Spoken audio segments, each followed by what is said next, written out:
Nouveau jour, nouveau top 5. Là, on va parler des jeux à deux joueurs. Un de mes préférés formables. C'est vrai que quand je partais en vacances avec ma femme, souvent deux, trois petits jeux dans la valise. C'est vraiment excellent pour quand tu as 5 minutes. Le premier jeu, ça va être Hive. Hive, c'est un jeu de stratégie abstraite, style les échecs. On va mettre des pièces en jeu et ensuite on va les déplacer. Le but va être de bloquer la reine adverse. Donc c'est la reine abeille. Et du coup, il y a 6 pièces différentes, enfin 6 pièces de types différents. Il y en a plusieurs de chaque.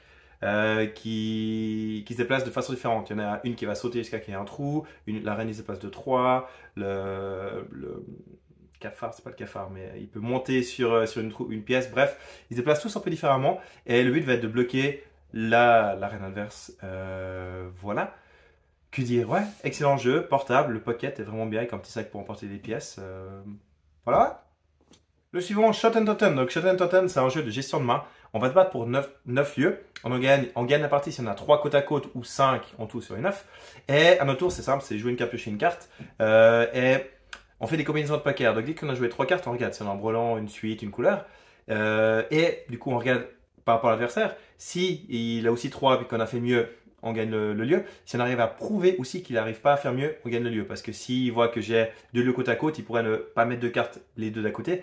Et du coup, je pourrais jamais dire que j'ai mieux que lui. Mais voilà, si j'ai la meilleure combinaison, il ne pourra pas faire mieux. Si j'ai un brelan de 9, il a 2-8, je pourrais dire qu'il ne pourra pas faire une suite, une couleur. Le brelan de 8 sera moins bien. Donc, je prends ce lieu. Donc voilà, il y aura des lieux poubelles. Il faut faire au mieux, voir un peu ce qui est sorti. Et ouais, gérer sa main au mieux. Voilà. Pour le suivant, Bestiole en guerre. Bestiole en guerre, c'est un jeu à 2 d'affrontement. On va se battre sur 3 terrains. Il y aura l'eau, la terre et la mer. Et on va poser des cartes petit à petit. Et les cartes ont soit des effets de retourner une carte face cachée, de piocher une eau de la mettre, d'augmenter la force des cartes, et voilà. Mais ce qui est le fun de ce jeu, ça joue en plusieurs manches. Et à chaque manche, le gagnant va gagner des points de victoire. Mais il en gagne en fonction de quand la manche est terminée. Parce que si on va jusqu'au bout et qu'il gagne, il gagne 6 points de victoire. Mais si après une ou deux cartes, je sens que j'ai perdu, je peux abandonner. Et au lieu de perdre 6 points de victoire, il va gagner que 2 points de victoire. Donc c'est à moi de voir. Si j'ai une main vraiment pas bien et que je vois que l'autre commence déjà à gagner des lieux, il met des cartes fortes, je peux dire ok, j'abandonne, tu gagnes celle-là, mais il gagne que 2 points de victoire. Donc si j'y crois vraiment, je vais jusqu'au bout. Plus je joue, après ça peut être 3 à 4, voire 6 points de victoire, c'est à la fin.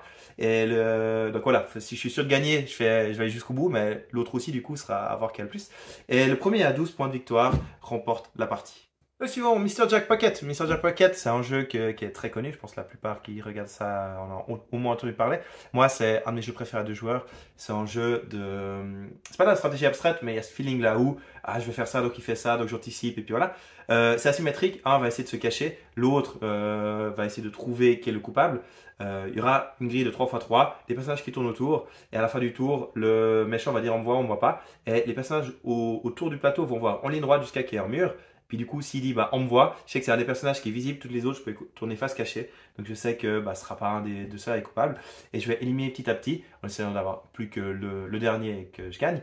Et le méchant, pour gagner, il doit avoir 6 sabliers pour remporter la victoire. Donc voilà, asymétrique, on fait 2 actions chacun son tour, 1, puis 2, puis 1.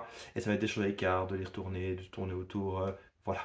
Et le dernier, mais pas le plus mauvais, c'est la crypte de Sedlec. Donc, petit bonus, il joue à 2 ou 3 joueurs. Moi, j'ai beaucoup joué à 2, il va très bien. Voilà. C'est un jeu où on va faire une pyramide, où on va en tirer des gens. À notre tour, on a une action qui va être...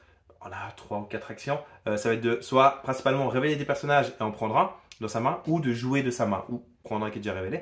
Mais du coup, quand je joue, je vais le mettre en bas de la pyramide. Dès que j'ai 2 cartes, je peux le mettre au-dessus.